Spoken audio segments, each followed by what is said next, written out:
and he has worked tirelessly to build for it. Please welcome Rajan Kumar Murria from Stand Up to Racism North East.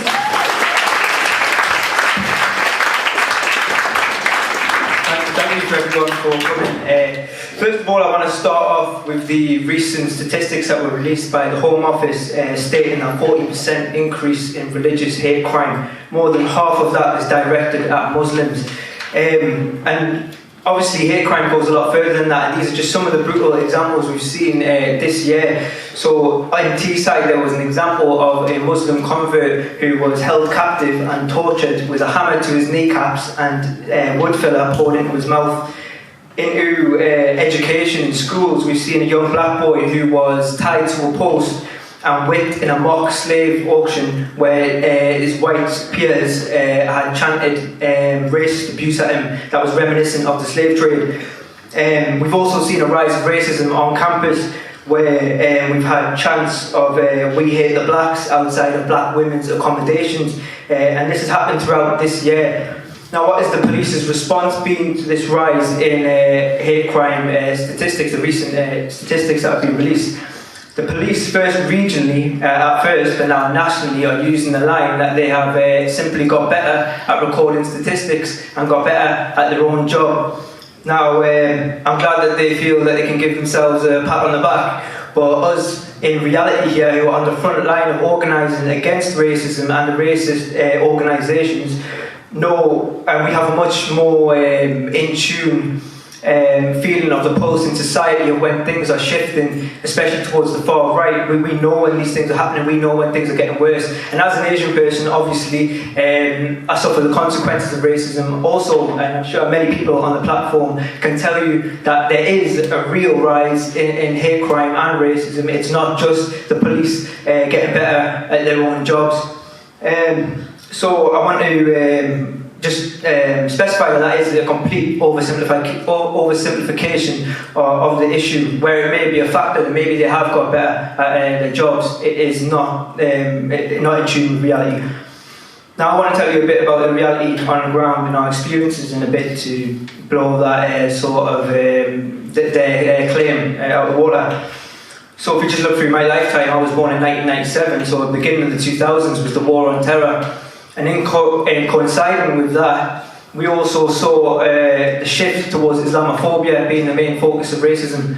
And then obviously we can move on towards something like the economic crisis of 2007 and 2008, where the system's reaction was simply to push the blame onto migrants, whether that be for schools, the NHS, jobs, violent crime, housing. All of these things are blamed on migrants with pure factual fallacies, things that aren't true, things that their own statistics do not actually back up when you look at them in the correct context. Now, we've seen the migrants in this context described as swarms and rodents, dehumanised to a point where obviously they're not human anymore, not seen as human, and they can be easily disposed of. And we've seen this culminate in something like the Windrush scandal, which I'm sure most of you have heard about or know about. The other things I would like to stress is that it's not just these issues that are used by the far right and by the system to blame on migrants. There are emotive issues which are being exploited, and the victims of these issues, things like rape, for example, sexual abuse, and terrorism. Now, where we see a combination of this is most prominently in Sunderland, where the far right have begun to get a grip with these covers and fronts for their fascism. They use something, a new organisation called Justice for Women and Children, which is against rape. That's what they say anyway, that's what they claim.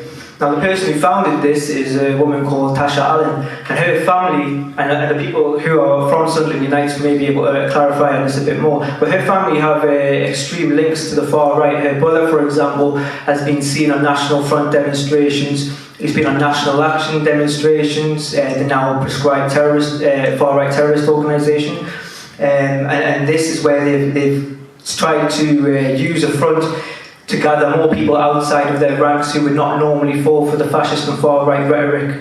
And you also see this with the DFLA using terrorism, and this is the main tactic they have. Now, since they have gathered some sort of base in Sunderland, they have decided to tour around the northeast to pick up the remnants of the far right, of what is left of them, and try and put them back together, so to speak. But also I want to clarify a bit more on the economic crisis side of things. There's always a correlation between economic crisis and the rise in racism. For the examples I've mentioned previously, we saw as such in the 1930s. Now, what another shocking revelation is the IMF, the International Monetary Fund, has predicted an economic crisis which is far larger than the last one we saw in 2007 and 2008. And this is something that will accelerate the trajectory towards polarisation and the prominence of fascist movements globally on a scale we probably haven't seen in generations. Also on the northeast, the dangers of the future, we have Tommy Robinson, obviously, who is in and out of trial, but if he is released, he is attempting to become a member of UKIP. And UKIP has took a massive leap to the far right. They are now a far right organisation. We came face to face with them in Sunderland, where hundreds of UKIP and DFLA and the far right attempted to attack us.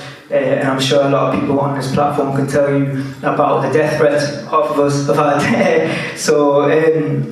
But yeah, Tommy Robinson, if he becomes a member of UKIP, has said that he would like to try and stand in the northeast. Now, this, along with the situation I've already described in Sunderland, could in fact make the northeast the front line against fascism and racism in this country, and this is something we need to be prepared for. Now, from all the people I've spoken to who are around in anti-Nazi League days, and I know Paul will be speaking about that a bit later, all of them have told me that they are actually more worried now with the situation because than they were in the 70s with the National Front, because it is on a bigger scale, and the far right globally, not just nationally, are linking together across Europe, across America, Australia, and we see in Brazil now the prospect of a far right government. They're funding each other in this way as well and networking together. So what I'm trying to say is that this problem is a lot to do with a systemic issue, as well as a problem from the top to bottom on every level, and as such it must be fought on every level. Every school, every university, every workplace needs to build a movement now, so we can combat the rise in the far right. The far right and racism must feel the absolute force and social weight of our movement at every level.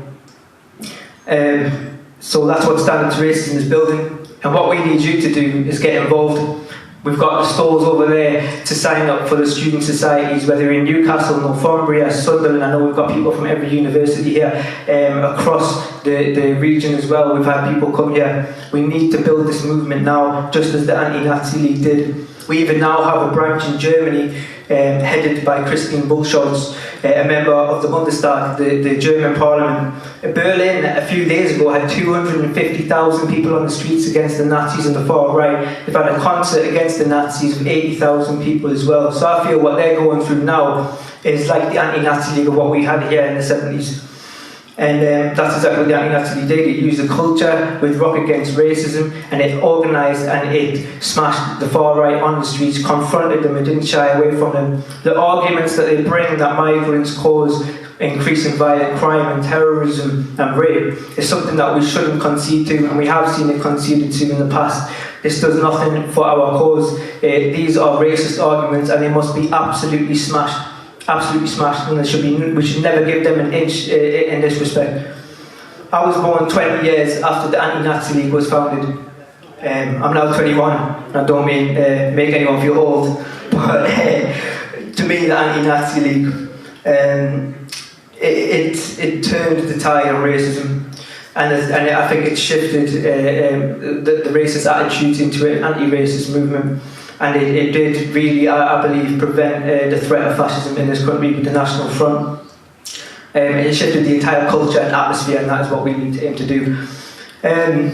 But for me, I'd just like to say, as one of the main topics of this evening is going to be the Anti-Nazi League, that I feel, as an Asian man standing on this platform today, that I owe my life to the Anti-Nazi League, because who knows how many more racist attacks there would have been.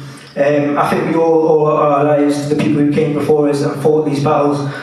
And the people, we owe our lives to the people who unfortunately gave theirs. The likes of Blair Peach, I'd like to give a special mention to, because we know what happens when we don't stand up to racism and fascism. Millions paid with their lives in the 1930s and 40s, and millions more paid with their lives fighting it. And that's why we must live the resistance now before we must die for it later. So join Stand Up to Racism, build the student societies, get involved and make history as we fight for our future and the future of the generations to come. Thank you.